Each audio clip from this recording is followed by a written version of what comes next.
जय श्री कृष्ण मित्रों, मैं अंकुर जोशी आज एक नया विषय लेकर आप सभी के सामने फिर से उपस्थित हूँ। यदि आप भी ज्योतिष सीखना चाहते हैं और आप चाहते हैं कि आप भी सफल ज्योतिषी बने या आप भी जानना चाहते हैं कि आपकी कुंडली में ज्योतिषी बनने के योग है या नहीं, तो आप इस वीडियो को पूरा जरूर देखें। इस वीडियो के अंत में मैं आपको एक सूत्र बताऊंगा जिससे आप ये समझ पाएंगे कि कुंडली में ऐसी क्या स्थिति बन सकती है जिससे कि आप ज्योतिष के क्षेत्र में सफल होकर इससे अपनी आजीविका चला सकते हैं। साथियों, यदि अभी तक आपने चैनल को सब्सक्राइब नहीं किया है तो कर लेवें और साथ ही आप बेल आइकन को भी प्रेस कर देवें। मुझे काफ़ी दर्शकों के मैसेज प्राप्त हुए हैं कि सर हम भी ज्योतिष सीख रहे हैं, हम ज्योतिष के प्रोफेशन को अपनाना चाहते हैं, हमें आप ये बताइए कि कुंडली में ऐसे कौन से योग होते हैं जिनसे ज्योतिषी बना जा सकता है। हम इसे आजीविका का साधन बनाना चाहते हैं। साथियों, ऐसा करने में कोई भी बुराई नहीं है, आप कर सकते हैं। सबसे पहले तो आप में कुछ सीखने की प्रबल इच्छा होनी चाहिए, तो निश्चित रूप से आप इस क्षेत्र में आगे बढ़ सकते हैं। यदि आप में प्रबल इच्छा शक्ति है तो आप जीवन में कोई भी मुकाम हासिल कर सकते हैं। साथियों, ज्योतिष तो पराविद्या है जिसका संबंध लोक परलोक, आत्मा परमात्मा, जन्म मृत्यु, पुण्य पाप, कर्म विकर्म, भाग्य दुर्भाग्य, सुख दुख इत्यादि विषयों के विश्लेषण से है। इसलिए ज्योतिष शास्त्र का केवल अध्ययन मात्र कर लेने से कोई ज्योतिषी नहीं बन जाता, अपितु इसके लिए जातक को परम बुद्धिमान, गणना करने में कुशल व श्रेष्ठ स्तरीय कल्पना शक्ति संपन्न होना चाहिए। मुझे कई दर्शकों के संदेश प्राप्त हुए हैं कि सर हमें कोई ऐसी पुस्तक बताइए कि हम उसे पढ़कर ज्योतिष सीखकर ज्योतिषी बन सकें। मैं आप सबको ये बताना चाहता हूँ कि शास्त्र या पुस्तकें केवल मात्र आपको सूत्र बता सकती है और ज्योतिष के ये सूत्र देश काल और परिस्थिति के अनुसार और अपनी बौद्धिक क्षमता के अनुसार हम इन्हें भिन्न भिन्न रूप में प्रयोग में ले सकते हैं। जैसे कोई अन्य देश के जातक की कुंडली का आप विश्लेषण कर रहे हैं और आपको उसे कुछ ऐसा उपाय बताना हो जिसमें नारियल का उपयोग हो और उसके देश में नारियल ही उपलब्ध ना हो, तो उस स्थिति में हमें उस देश की परिस्थिति और वहाँ पर उपलब्ध वस्तुओं से संबंधित ही उपाय बताने होंगे। या आप यूँ समझें कि हमारे देश में प्राय लोग शादी करने के बाद साथ रहते हैं, लेकिन विदेशों में कई लोग शादियां ही नहीं करते, लिव इन रिलेशनशिप में रहते हैं। उन लोगों के लिए ये आम बात है। किसी साथी से अलग होकर अन्य के साथ रहना विश्व के अन्य देशों के लोगों के लिए ये बिल्कुल ही सामान्य बात है। या कोई एक ऐसा व्यक्ति हो जिसका जन्म एक बहुत ही रईस खानदान में हुआ है और एक अन्य व्यक्ति जो कि बहुत ही गरीब परिवार में जन्मा है, तो उन दोनों की परिस्थिति में भी काफ़ी अंतर होगा। कहने का तात्पर्य यह है कि हर देश काल और परिस्थिति के अनुसार हर ज्योतिषीय सूत्र को हम एक अलग तरीके से प्रयोग में ले सकते हैं। साथियों, एक सफल ज्योतिषी बनने के लिए एक कुंडली में ग्रहों की बहुत सी अलग अलग स्थितियां बनती है जिसे एक वीडियो में बता पाना संभव नहीं है। यदि कुंडली में ग्रहों की जो स्थिति अभी मैं आपको बताऊंगा वो यदि आपकी कुंडली में नहीं बन रही है तो आप निराश ना होवें। हो सकता है कि कोई अलग स्थिति आपकी कुंडली में बन रही हो, क्योंकि ज्योतिष विद्या में आगे बढ़ने के लिए बहुत से अलग अलग योग होते हैं। साथियों, एक सफल ज्योतिषी केवल वही बन सकता है जो सच्ची निष्ठा एवं लगन से ईश्वर उपासना की ओर उन्मुख होकर उसके परम ब्रह्म का आशीर्वाद एवं ईश्वरीय कृपा प्राप्त कर ले। यदि आप सफल ज्योतिषी बनना चाहते हैं तो सबसे पहले आप अपने इष्ट देव को प्रबल करें और उनका आशीर्वाद प्राप्त करें। साथियों, ज्योतिष के क्षेत्र में सफलता प्राप्त करने के लिए जन्म पत्रिका में शुभ ग्रहों का बली होना अति आवश्यक है।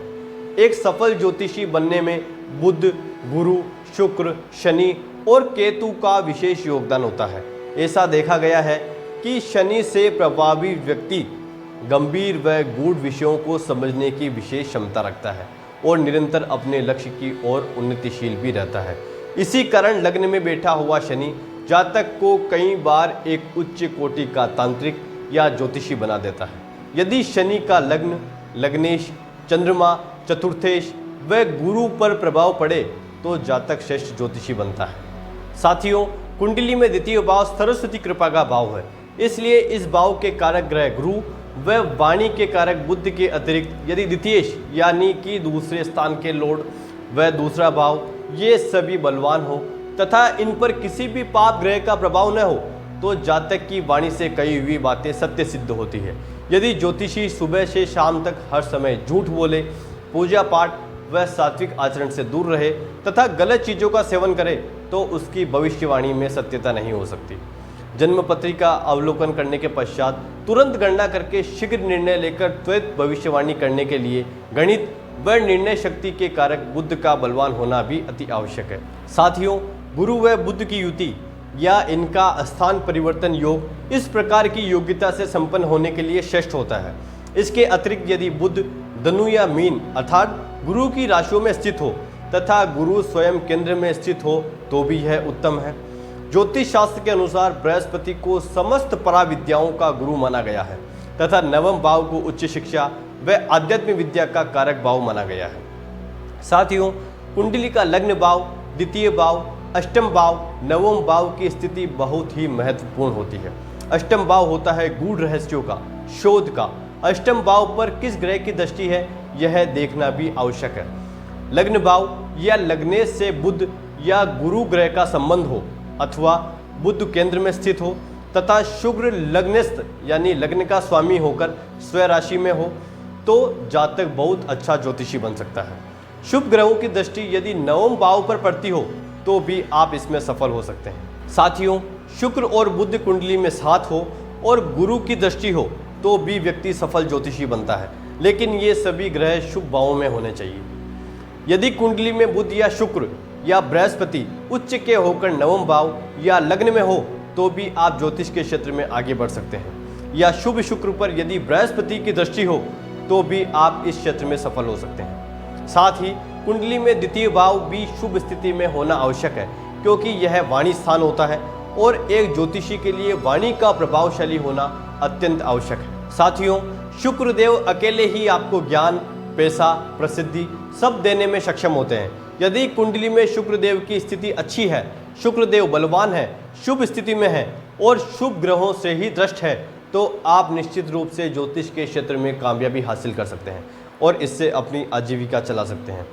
साथियों, यदि बुध, बृहस्पति या शुक्र तीनों में से कोई भी या इनमें से कोई भी दो ग्रह या तीनों ग्रह दूसरे भाव में शुभ स्थिति में हो तो भी इस क्षेत्र में सफलता पाई जा सकती है, क्योंकि इस स्थिति में व्यक्ति की वाणी प्रभावित करने वाली होगी और दूसरे भाव में स्थित ग्रह की दृष्टि अष्टम भाव पर होगी जो कि शोध और गुप्त ज्ञान का है। एक अन्य महत्वपूर्ण स्थिति यह भी है कि यदि शुभ ग्रह छठे भाव, आठवें भाव और 12वें भाव के स्वामी होकर अष्टम भाव में हो तो भी आप सफल हो सकते हैं, लेकिन इस स्थिति में लग्नेश का बलवान होना आवश्यक है। कुंडली में यदि लग्न या नवम भाव में शुभ ग्रह हो और उनका संबंध किसी भी तरह यदि दशम भाव से बन जाए तो व्यक्ति का कर्म ही ज्योतिष से जुड़ जाता है। और यदि इसके साथ ही 11वां भाव जो कि हमारा लक्ष्मी स्थान होता है उसका संबंध भी नवम भाव से बन जाए तो ऐसी स्थिति में व्यक्ति ज्योतिष की सेवाएं देकर अपनी आजीविका चला सकते हैं। याद रहे, 11वें भाव का भी अच्छी स्थिति में शुभ ग्रहों से युक्त या दृष्ट होना परम आवश्यक है। साथियों, यदि आपकी कुंडली में बुध, गुरु और शुक्र या इनमें से कोई भी ग्रह कुंडली में शुभ स्थानों में होकर शुभ ग्रहों से दृष्ट हो, अच्छी स्थिति में हो तो भी आप ज्योतिष को अपना प्रोफेशन बना सकते हैं। मुझे उम्मीद है कि आपको यह वीडियो अच्छा लगा होगा। यदि आपको यह वीडियो अच्छा लगा हो तो लाइक और कमेंट जरूर करें। मिलते हैं अगले वीडियो में। Thank you.